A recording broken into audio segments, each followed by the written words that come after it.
Good morning, afternoon, evening. Thank you for watching my presentation on unlocking science everywhere, AI-powered investigations for accessible education. My name is Bilal Ahmed, and I am recording this presentation for my Designing Digital Artifacts module. I want to introduce you to the idea that I've got, how I came about with the idea for science everywhere. When I was doing my Global Perspectives module, and I was working on the work that War Child is doing to bring digital edtech to children in conflict zones around the world, especially trying to look at what they're doing for science education.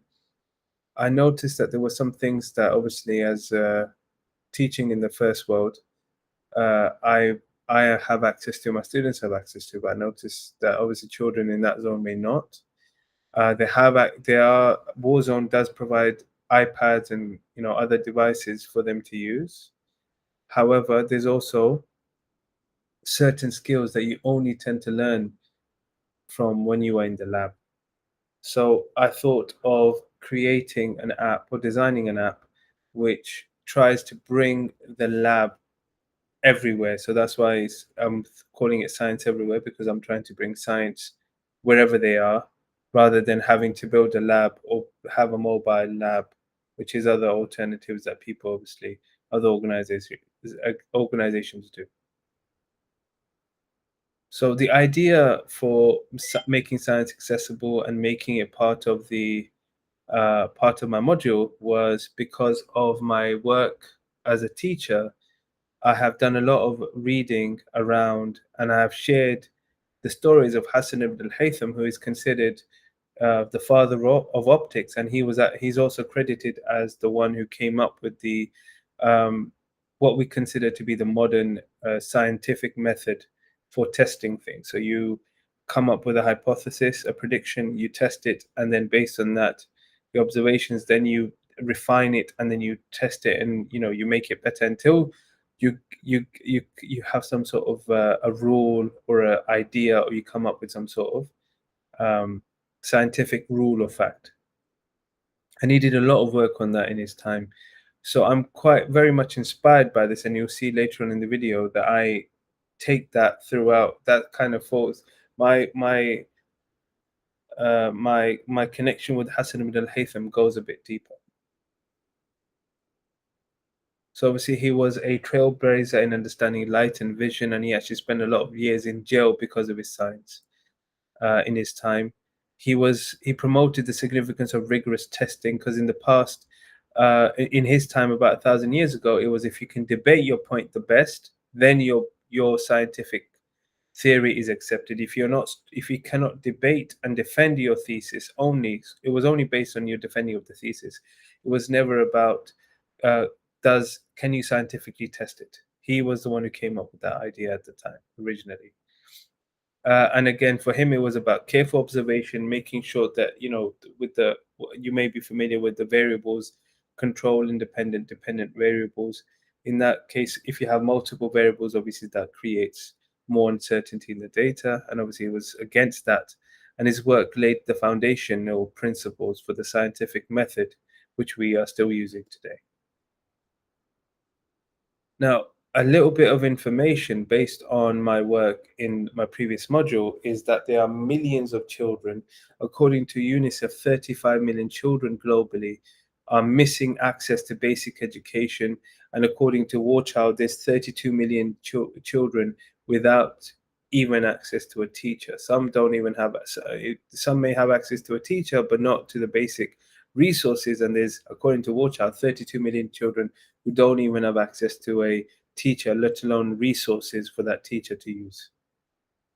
And with the world that we're currently living in, where technology is available to everybody, everybody has access to mobile phones, with a smartphone, with a camera.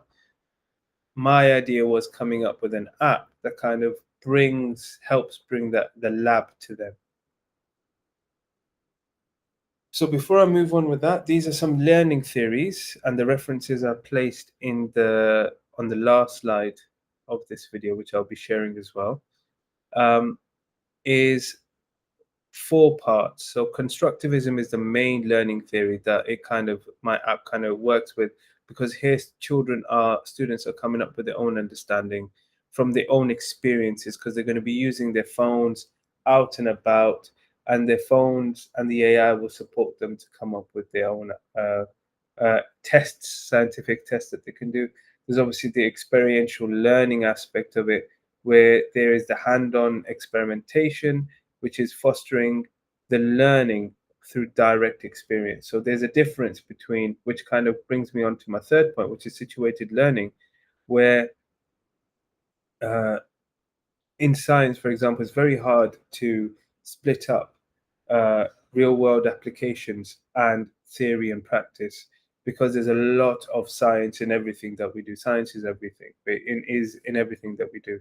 So rather than say, here's some information, this is a force or this is electricity, you can actually take them out here. Here's the light bulb in your house. This is how it works.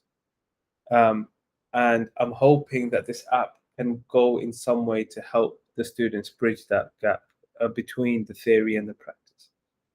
And finally, obviously, technology enhanced learning, because it's all about the use of technology, the mobile phone and smartphone and the camera, and obviously the AI and AR, or artificial intelligence and augmented reality, to help the students learn. Now, this is the name of the app that I came up with, was Eye of Haytham, because of his work with light, and he was the first one to come up with a working idea of how our eyes receive light.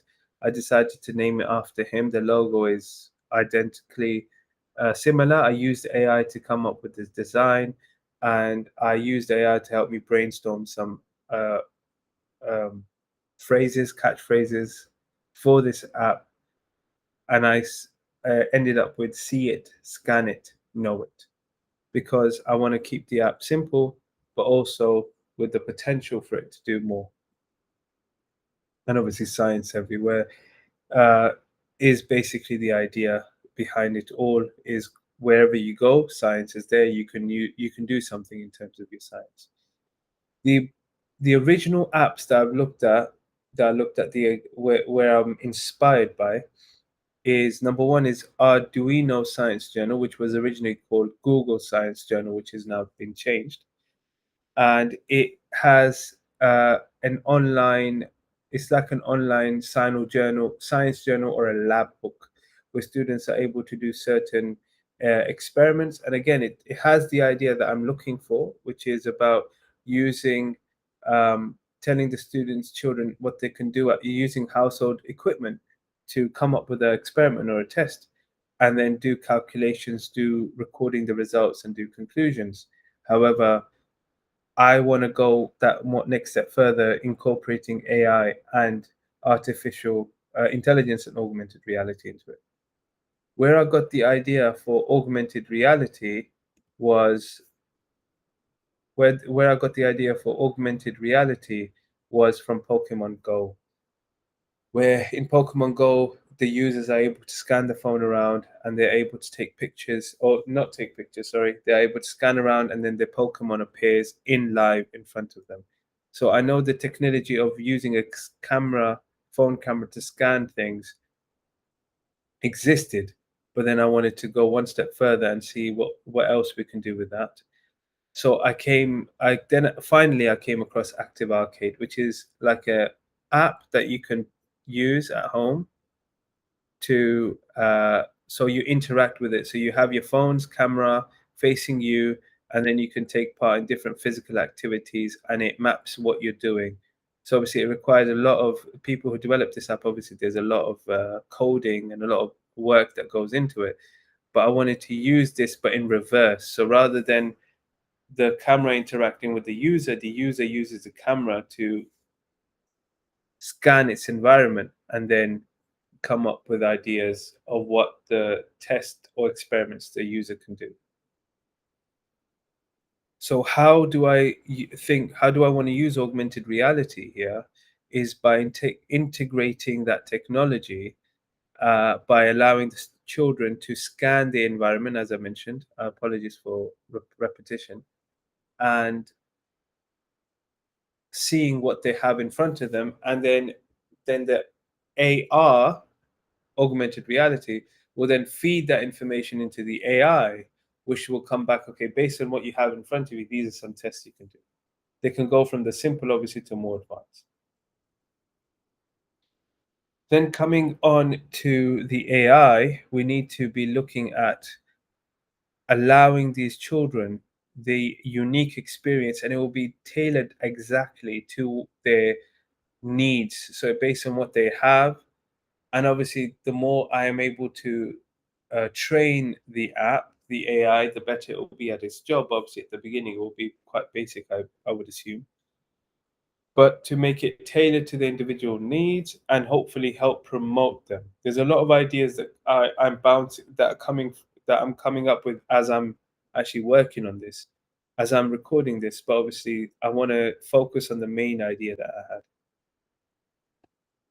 had. Um, I want it to be an immersive experience. I don't want them just to be learning about.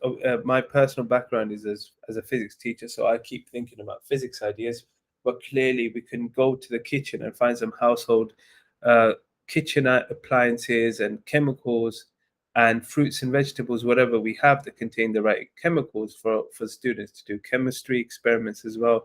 And for biology, I was thinking mainly we could do some plant experiments and testing, but there's also making of models as well. So I would want the AI to be able to create models for students to make. So for example, create the model of the circulatory system or the respiratory system using, I don't know, dough at home.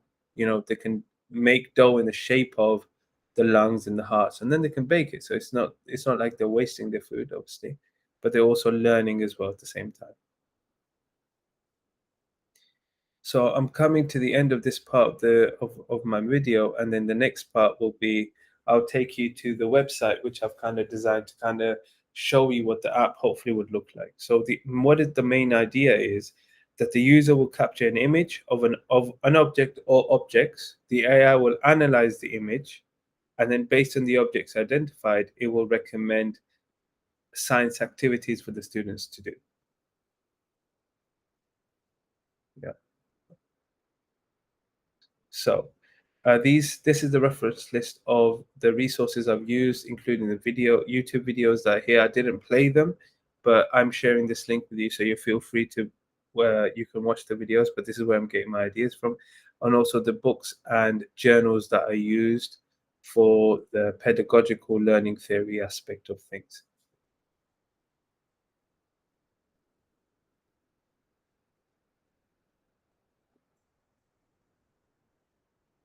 Hopefully, you can see this now. This is what the app will look like. There will be a student login. There will be Ask Hassan, which is the name that I'm giving to the AI on this app, and teacher login. What I'm envisioning, seeing here, is that the student should be able to log on, and then they will have the following options come up on their phone, where they can start scanning. They will have their lab book where all of the work that they've done and recorded will be there. Ask Hassan, obviously the AI, and settings for any type of customizing of the app that they want to do.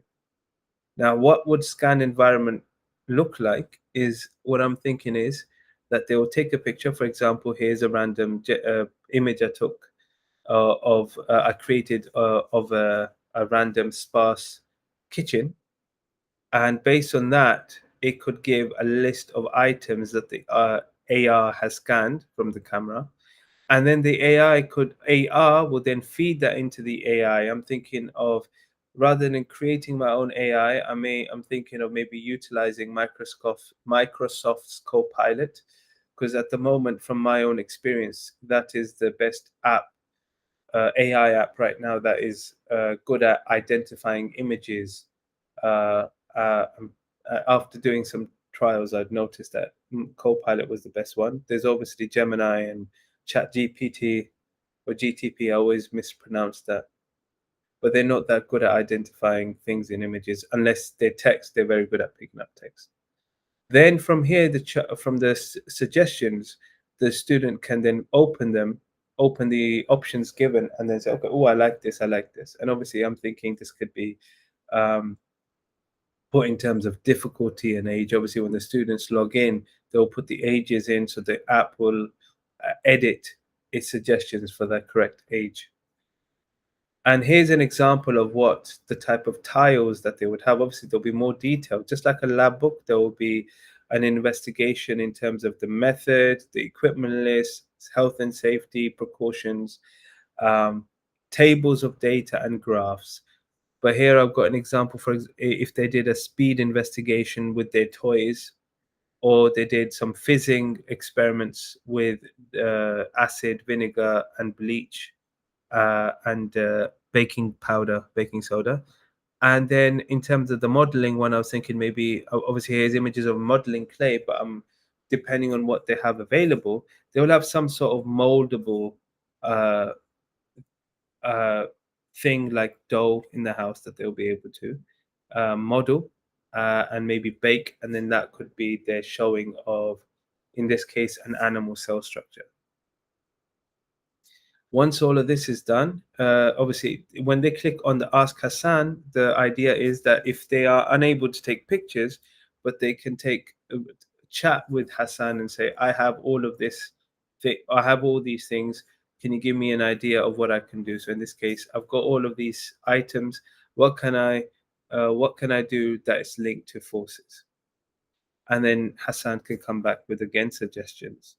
Obviously, Hassan can also help them explain uh, the method that they get from their suggestions. Here, Hassan can also they can say, "Oh, I don't understand what this part means. Can you tell me, please?"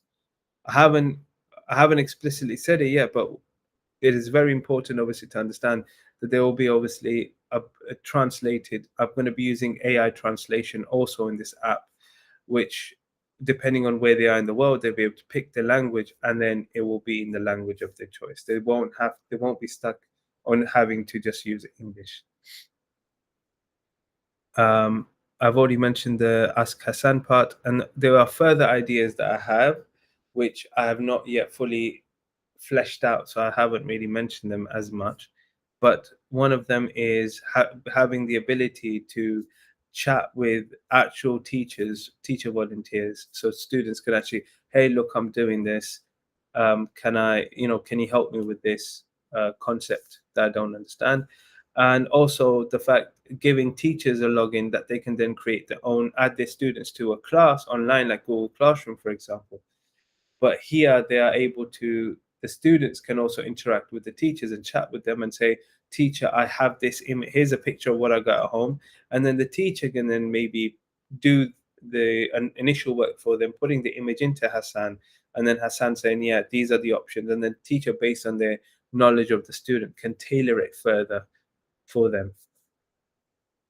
I would really like to do more work on this in the future if I get a chance. Um, I'm really excited about this, and I've been speaking about this to my colleagues here at work, my computer science teacher colleague, who has given me a lot of new ideas that obviously I would love to obviously start with and then move forward. Thank you so much for listening, and I hope I've satisfied the requirements for this assignment.